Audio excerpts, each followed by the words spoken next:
Kerala police അരയും തലയും മുറുക്കി ഇറങ്ങിയിട്ടും രാഹുൽ മാങ്കൂട്ടത്തെ എന്തുകൊണ്ടാണ് പിടികൂടാൻ കഴിയാത്തത്? തഴക്കം വന്ന ക്രിമിനലുകളെക്കാൾ മെയ്വഴക്കത്തോടെ അന്വേഷണ സംഘത്തെ കബളിപ്പിച്ച് ഒളിവിൽ കഴിയാൻ ഒരു ജനപ്രതിനിധിക്ക് കഴിയുന്നത് എങ്ങനെയാണ്? കർണാടകയിൽ ഒളിജീവിതത്തിന് വലിയ സഹായങ്ങളാണ് രാഹുലിന് ലഭിച്ചതെന്നാണ് സൂചന. ആഡംബര സൗകര്യത്തോടെയാണ് രാഹുൽ പലയിടങ്ങളിലും ഒളിവിൽ കഴിഞ്ഞതെന്നും വിവരമുണ്ട്.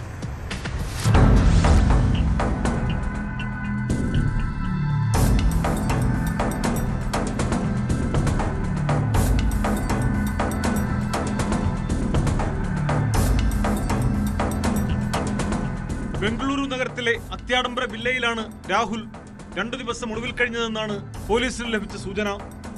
രാഷ്ട്രീയ ബന്ധമുള്ള അഭിഭാഷകയാണ് ഇതിനുള്ള സഹായമൊരുക്കി നൽകിയതെന്നും വിവരങ്ങൾ പുറത്തു വന്നിട്ടുണ്ട്.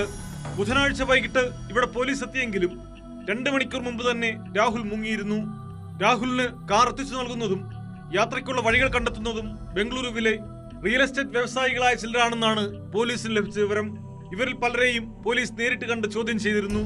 കഴിഞ്ഞ ദിവസം രാഹുൽ കേരള കർണാടക അതിർത്തിയിലെത്തിയെന്ന് അന്വേഷണ സംഘത്തിന് വിവരം ലഭിച്ചു.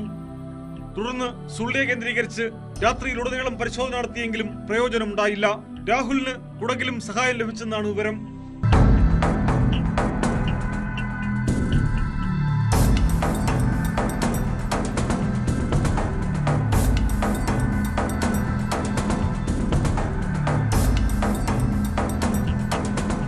മൊബൈൽ ഫോണും കാറും മാറി മാറി ഉപയോഗിച്ചാണ് രാഹുൽ ഒളിവിൽ കഴിയുന്നത്.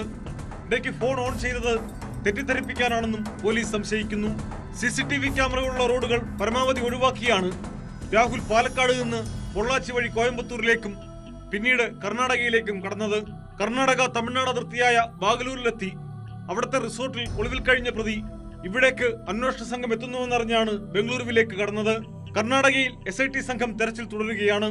എല്ലാ വഴികളും അടഞ്ഞതോടെ രാഹുൽ കീഴടങ്ങുമെന്നാണ് അന്വേഷണ സംഘത്തിന്റെ പ്രതീക്ഷ. രാഹുലിന് സഹായമൊരുക്കുന്നത് കർണാടകയിലെ ചില കോൺഗ്രസ് നേതാക്കളാണെന്നും നേരത്തെ ആരോപണമുയർന്നിരുന്നു.